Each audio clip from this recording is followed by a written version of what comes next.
ప్రథమ చికిత్స గురించి చెప్పడానికి మరి డాక్టర్ వి బ్రహ్మారెడ్డి గారు ఇక్కడికి వచ్చారు. నమస్కారం అండి డాక్టర్ బ్రహ్మారెడ్డి గారు. నమస్తే అండి.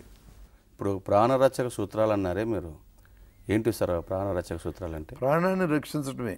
జీవ పదార్థము ప్రదర్శించే లక్షణాల సముదాయాన్ని ప్రాణము అంటాం.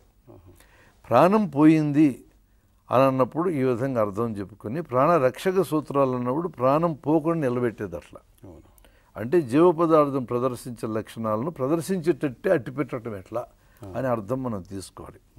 ఒక మనిషిని నువ్వు గమనిస్తావు, ఒక రోడ్ పక్కనో ఎక్కడో నిర్మానుష్య ప్రదేశంలోనూ నువ్వు పోతూ ఉంటూ ఒక మనిషి పడిపోవడం గమనించుంటావు.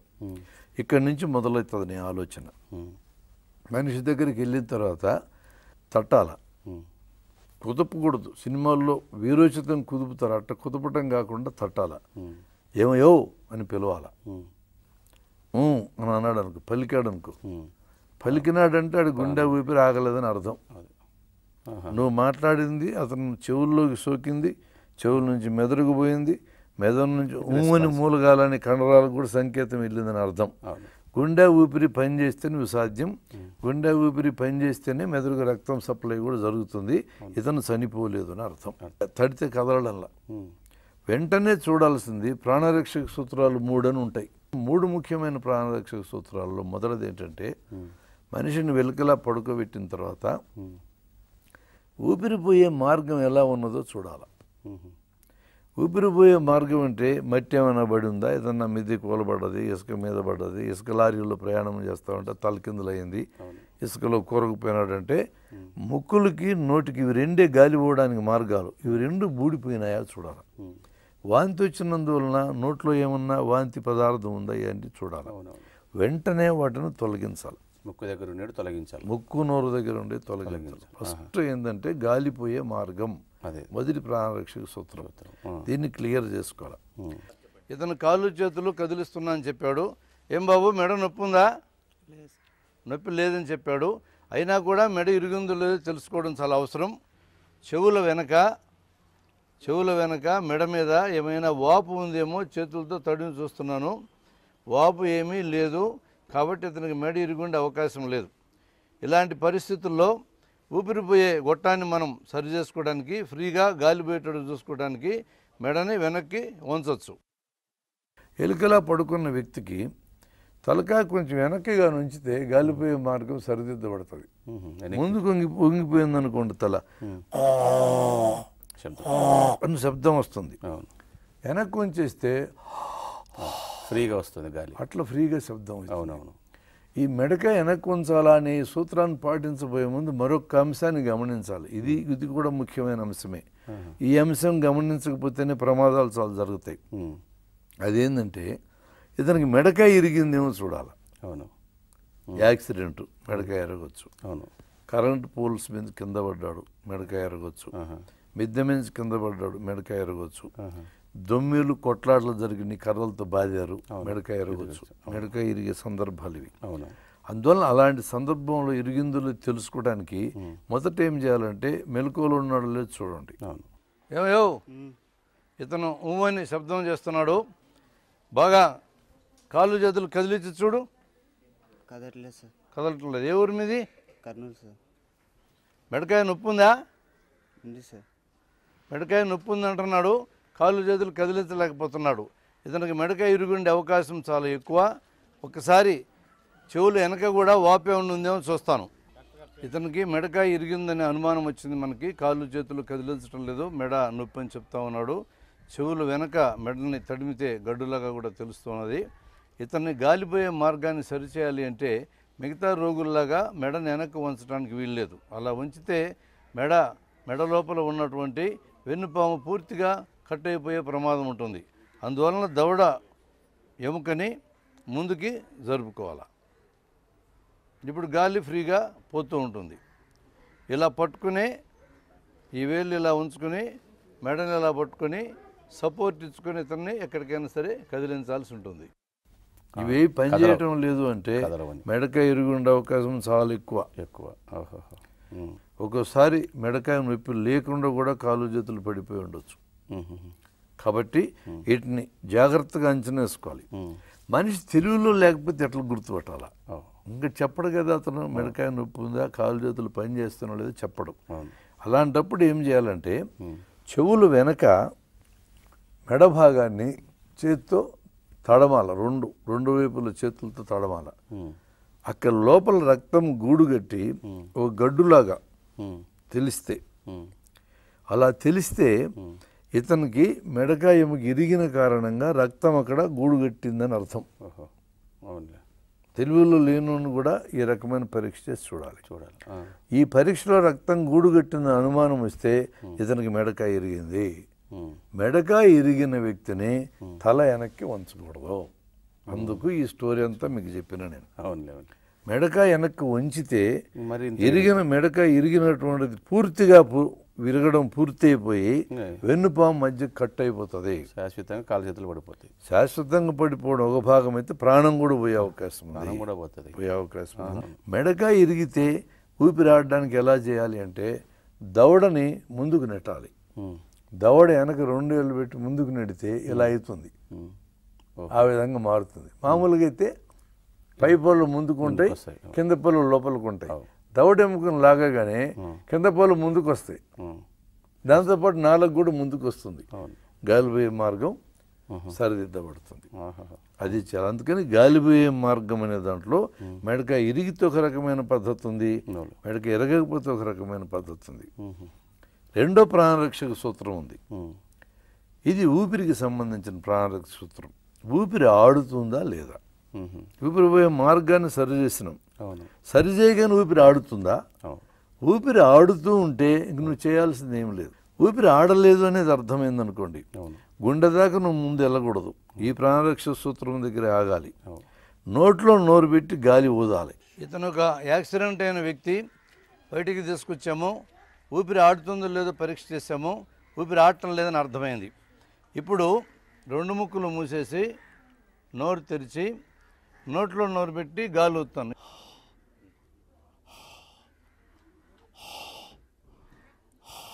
బయట వాతావరణంలో 120 వంతులు ఆక్సిజన్ ఉంటుంది, ప్రాణవాయువు. మన వదిలే గాల్లో 16 వంతులు ఉంటుంది. ఇప్పుడు ఊపిరాడకుండా పడిపోయిన వ్యక్తి శరీరంలో 0 ఉంటుంది.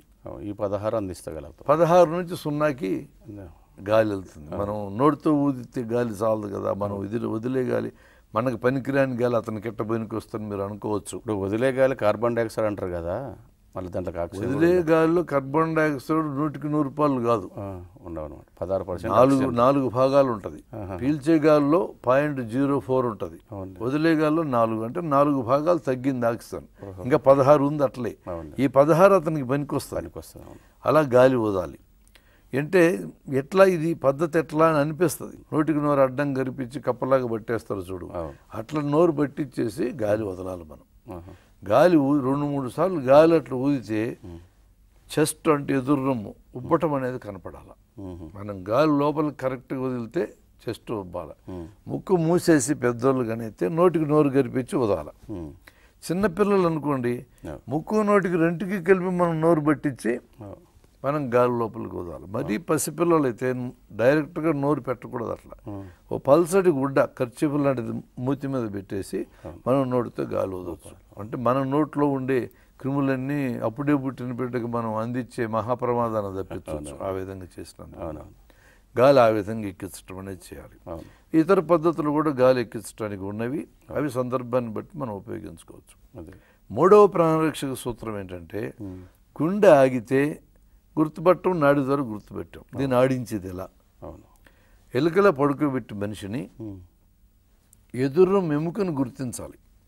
ఇక్కడ నామంగుంటని ఉంటుంది, కిందకి వెళ్తే పొట్ట ఉంటుంది, పొట్ట దగ్గర పైకి తడుముకుంటూ కానీ వెళ్తే ఇక్కడ ఎముక మొదలవుతుంది. ఈ ఎముకని గుర్తించి ఎముకలో కింద భాగాన్ని మాత్రమే మనం ఉపయోగించుకుంటాం. ఆ భాగం మీద చేతి యొక్క ఈ భాగం ఆనేటట్టు పెట్టుకొని పైన 2వ చేయి ఇలా ఇరికించుకొని ఈ విధంగా నొక్కాలి. ఇతనికి మెడలో నాడి చూశాను, నాడి ఆడడం లేదు, వెంటనే గుండెని ఆడించే కార్యక్రమం మొదలెట్టాలి.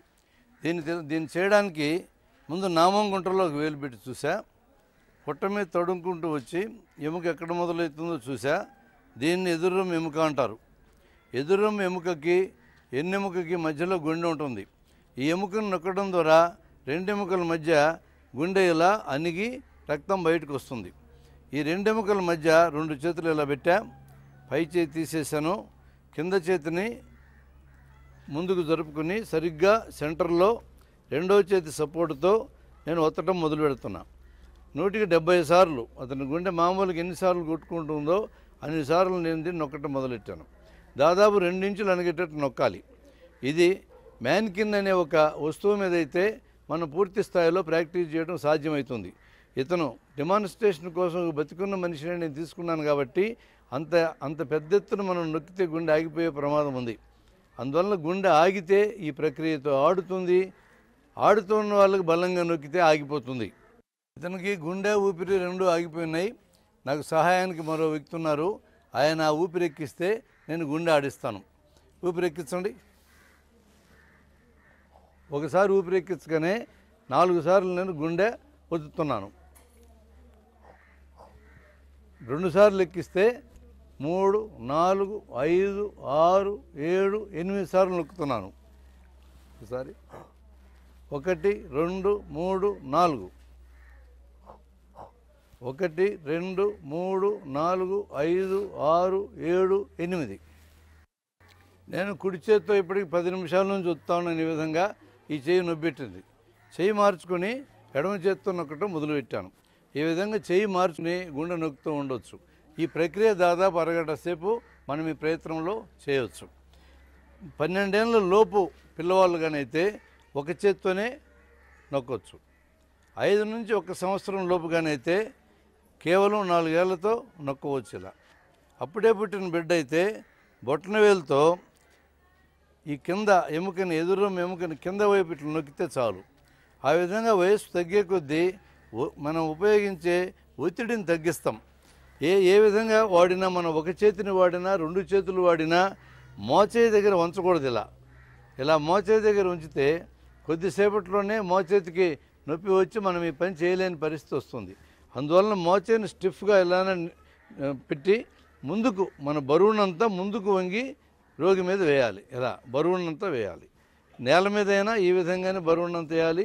స్ట్రెచ్చర్ మీద కానీ బల్ల మీద ఉన్నా కూడా ఈ విధంగానే బరువునంత వేయాలి.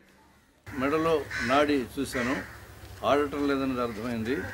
5 నుంచి 12 ఏళ్ళ పిల్లలకి చేయాల్సిన ప్రక్రియ వేరుగా ఉంటుంది. ఇతను 11 ఏళ్ళు దాదాపుగా ఉండొచ్చు అని అనుకుంటున్నా. అందువల్ల 2 చేతులతో గుండె నొక్కటం కాకుండా ఒక చేతితోనే గుండెని నొక్కుతాం. మామూలుగా 70-80 సార్లు పెద్దలకైతే చేస్తాము. వీళ్ళకి 100 సార్లు చేయాల్సి వస్తాయి. ఎక్కువ స్పీడ్తో చేయాల్సి వస్తాయి. యాక్సిడెంట్లో ఈ పిల్లవాడు కూడా ఉన్నాడు. ఈ పిల్లవాని వయసు 5 ఏళ్ళ లోపు. మెడలో నాడి చూసుకున్నాం, నాడి తెలియటం లేదు. ఇతను 5 ఏళ్ళ లోపు పిల్లవాడు కాబట్టి పూర్తి చేతిని ఉపయోగించకుండా 4 ఏళ్లతో మాత్రమే గుండెని నొక్కుతూ ఉన్నాను. ఇలా 120 సార్లు నిమిషానికి నొక్కాలి. ఈ విధంగా గుండె పనిచేయడం ద్వారా ముందు తక్షణమే మెదడుకు రక్తం అందుతూ ఉండాలి. మెదడు కానీ చనిపోతే శరీరం మొత్తం తర్వాత చనిపోతుంది. గుండెకి ఆక్సిజన్ అందకపోయినా అర్ధగంట బతుకుతుంది. ఊపిరితిత్తులు గంట బతుకుతాయి. మెదడు 5 నిమిషాల కంటే బతకదు. అందుకని మెదడుకు రక్తం అందేటట్టు చేయడానికి ఈ పని మనం చేయాలి. 3వ ప్రాణరక్షక సూత్రాన్ని మనం ఉపయోగించాలి.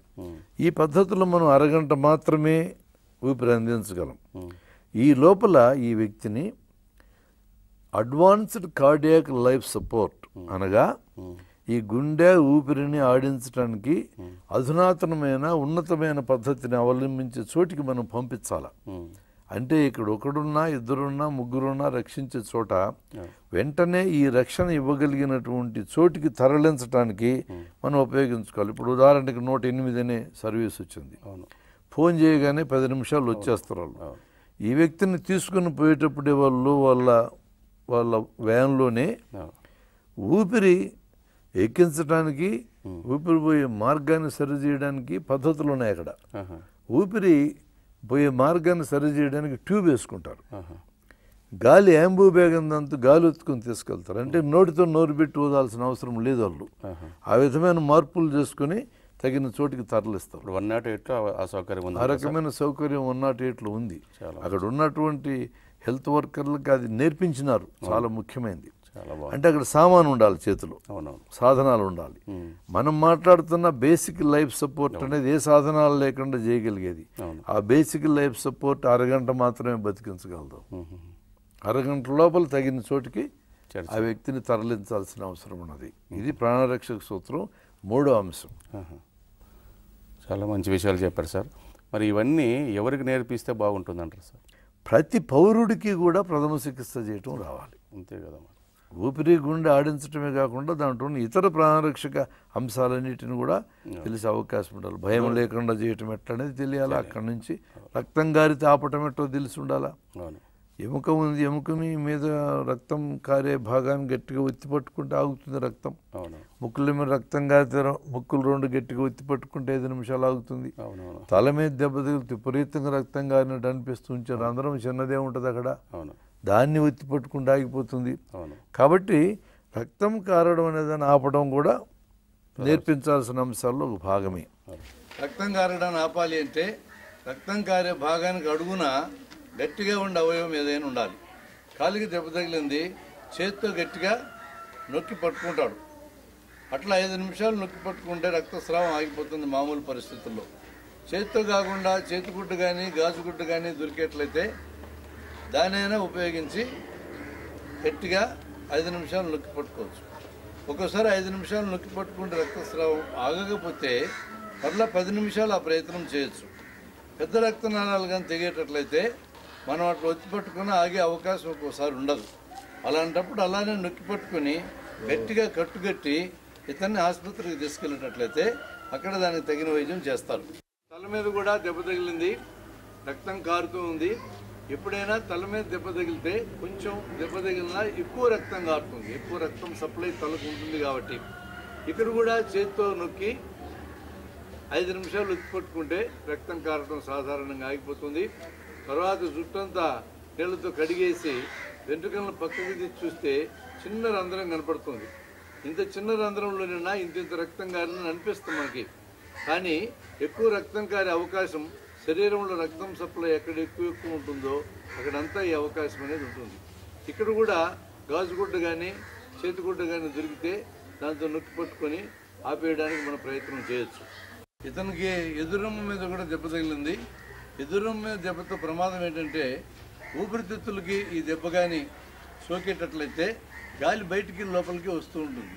వీలైనంత త్వరగా చేత్తో ఆ గాలి బయటికి లోపలికి రావడానికి ఆపేయాల్సిన అవసరం అవుతుంది.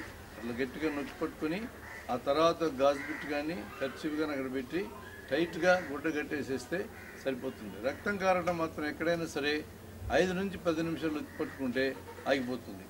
రక్తం కారడం అనేది ఆపడం కూడా నేర్పించాల్సిన అంశాల్లో ఒక భాగమే.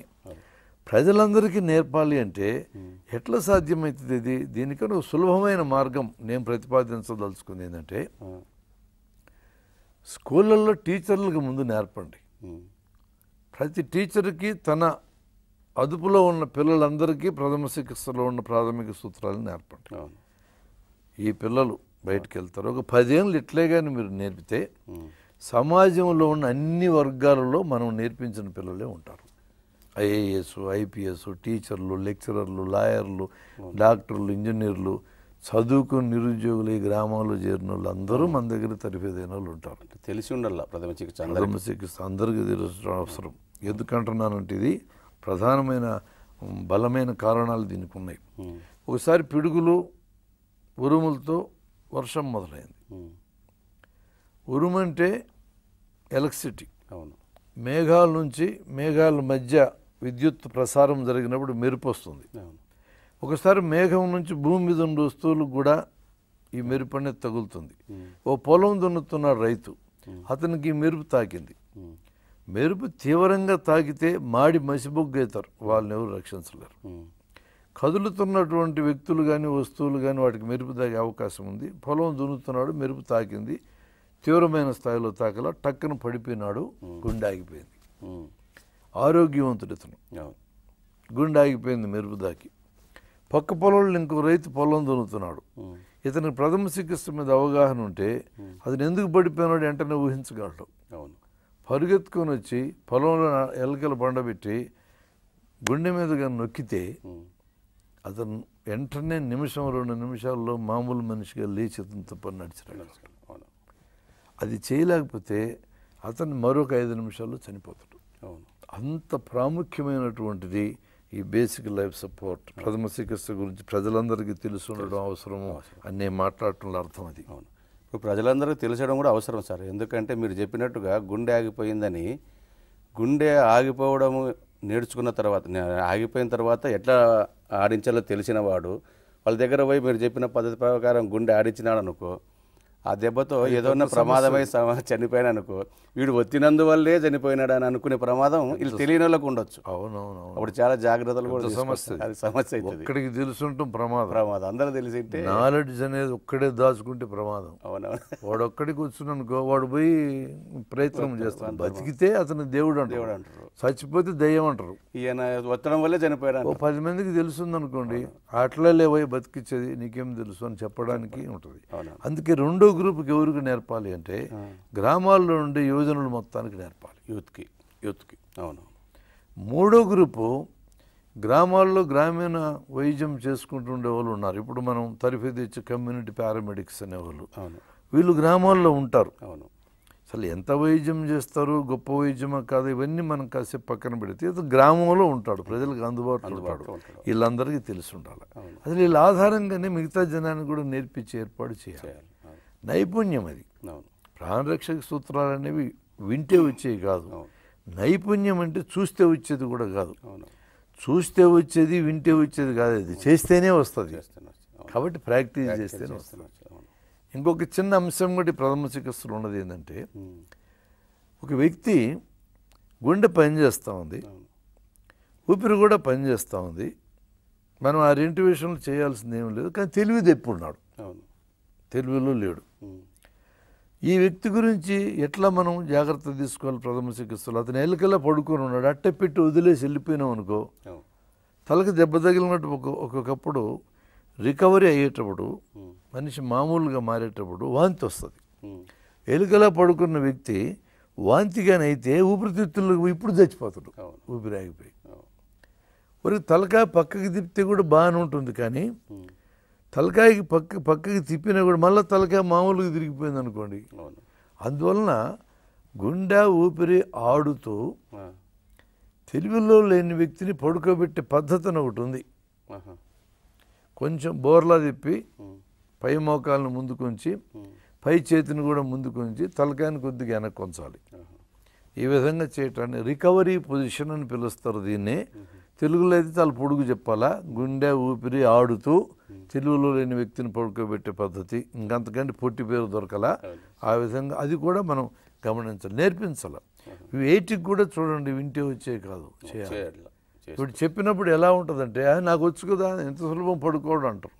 పడుకొని చూపించు నాకంటే తప్పుగా చూపిస్తారు. వాళ్ళు చేస్తేనే వస్తుంది. అందువల్ల ప్రథమ చికిత్స అనే భాగము ఖచ్చితంగా ప్రతి ఒక్కడు తన చేతులతో చేసి నేర్చుకోవాలి. అట్లా ఒకరుంటే ఏం చేయాలి? ఇదొకటి సమస్య. ఒక్కడే ఉన్నాడు, ఊపిరి గుండె రెండు ఆగిపోయినాయి. కబురు చేయాలి కదా, అరగంట లోపల సరైన చోటికి పంపకపోతే చనిపోతారనే ప్రమాదం ఉంది కదా. కాబట్టి ఎలా చేయాలి? ఫోన్ చేయాలి అనుకోండి. ఫోన్ చేయాలంటే ఇతను వదిలిపెట్టి వెళ్తే ఇతను గుండె ఊపిరి ఆగిపోతుంది కదా. కాబట్టి ఒక నిమిషం సేపు నువ్వు ఆపకూడదు, చేస్తూ ఉండాలా.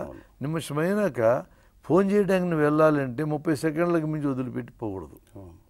ఆ టైం పెట్టుకోవాలి. 2 ఉన్నారనుకో, ఒకరు గుండె ఆడిస్తారు, ఇంకొకరు ఊపిరి అందిస్తారు. 3 ఉన్నారనుకో, గుండె ఒకరు ఊపిరి ఒకరు ఆడిస్తారు, మరొక అతను కబురు పెడతాడు. 4 దొరికారనుకో, జనం దొరుకుతారు. యాక్సిడెంట్ అంటే మహా ఇంట్రెస్ట్ జనానికి, జనం దొరుకుతారు. వాళ్ళకి ప్రథమ చికిత్స చేయడం వచ్చో రాదా? రాని వాళ్ళు నువ్వు తీసుకోవడానికి లేదు. ఒక అతన్ని మెడను స్టెబిలైజ్ చేసి పట్టుకొని చెప్పచ్చు, 2 ఎత్తుకోవచ్చు, అంబులెన్స్లోకి ఎత్తవచ్చు. ఇట్లా సంఖ్య పెరిగే కొద్దుల సహాయాన్ని రకరకాల రూపంలో మనం తీసుకోవచ్చు. ఒకసారి ఒక అతనికి ఇట్లా యాక్సిడెంట్ అయ్యి పక్కన మనిషి సహాయపడడానికి వస్తే, నా సెల్ ఫోన్ తీసుకుని 108కి ఫోన్ చేయను ఆయన అన్నాడు. 108కి ఫోన్ చేసి వెళ్ళిపోయినది ఒక రకం, సెల్ ఫోన్ జేబులో పెట్టుకొని పోయాడు అతను. హ్యూమన్ వాల్యూస్ తగ్గిపోవడానికి ఇది నిదర్శనం. యాక్సిడెంట్ అయితే కూడా అట్లా పోవడం. మరోసారి కర్నూలు దగ్గర ప్రాంతంలో పెండికల్ దగ్గర యాక్సిడెంట్ జరిగితే రైలుకి యాక్సిడెంట్కి గురైన వాళ్ళు జేబుల్లో ఉండే వస్తువుల మీద ఉండే శ్రద్ధ, బతికించడానికి శ్రద్ధ లేకపోవడం, ఇవన్నీ మానవ విలువలు దిగజారడానికి సందర్భం ఇదంతా. ఇది మనం ఎక్కడ మాట్లాడుకున్నా సరే ఈ అంశాలు మానవ విలువలను దృష్టిలో పెట్టుకోకుండా ఏ చికిత్స ఉండదు. చికిత్స అంటేనే మానవ విలువలను దృష్టిలో పెట్టుకోవడం జరుగుతుంది. ప్రథమ చికిత్స కూడా మనం బతికించాలో ఒక మనిషిని తాపత్రయం బలంగా ఉండాలి, లేకుండా ప్రథమ చికిత్స చేయలేడు. అందువల్ల ఇద్దరున్నా ముగ్గురున్నా ఏ విధంగా చేయాలా అనే దాని మీద కూడా అవగాహన అనేది మనం కల్పించాల్సిన అవసరం ఉంది. ఇప్పుడు ఈ ప్రథమ చికిత్సని చదువుకున్న వాళ్ళే నేర్చుకోవచ్చా, చదువు లేని వాళ్ళు కూడా నేర్చుకునే అవకాశం? ప్రథమ చికిత్స నేర్చుకోవడానికి చదువు అనే అర్హత సంబంధమే లేదు. ఏమీ తెలియని వాళ్ళు కూడా మనం నేర్పించవచ్చు. అస్సలు చదువు సంజలు ఏమీ లేని వాళ్ళు కూడా నేర్పచ్చు. మనం తెలుగులోనే చెప్తాం వాళ్ళకి విషయం చేయించి చూపిస్తాం. వాళ్ళకి ఎక్కువ నేర్పాలి. ఇంకా ఇప్పటికీ నిరక్షరాస్యులు 150 మంది ఉన్న సందర్భాల్లో, ముఖ్యంగా గ్రామాల్లో ఎక్కువ మంది ఉన్న సందర్భాల్లో ప్రథమ చికిత్స సమస్యలు కూడా గ్రామాల్లోనే ఉన్నప్పుడు వాళ్ళకి నేర్పించాల్సిన అవసరం అనేది తప్పనిసరిగా ఉన్నది. ధన్యవాదాలండి. నమస్కారం అండి. అసలు చికిత్స అంటే ఏంటి, ప్రథమ చికిత్స అంటే ఏంటి, దాని తేడాలు, తర్వాత ప్రథమ చికిత్స ఎప్పుడు చేయాలని, ఎవరు చేయాలని, తర్వాత గుండె ఊపిరితిత్తులు మరి ఆగిపోతే ఎలా కనుక్కోవాలా, ఎలా ఆడించాలని చాలా చక్కగా వివరించారు. అందులో చాలా చక్కనైన విషయం ఏంటంటే ఎవరైనా నేర్చుకోవచ్చు, అందరూ నేర్చుకుంటే చాలా మంచిదని చాలా వివరించి చెప్పారు. అందులో భాగంగా ప్రాణరక్షక సూత్రాలు ఈ 3 కూడా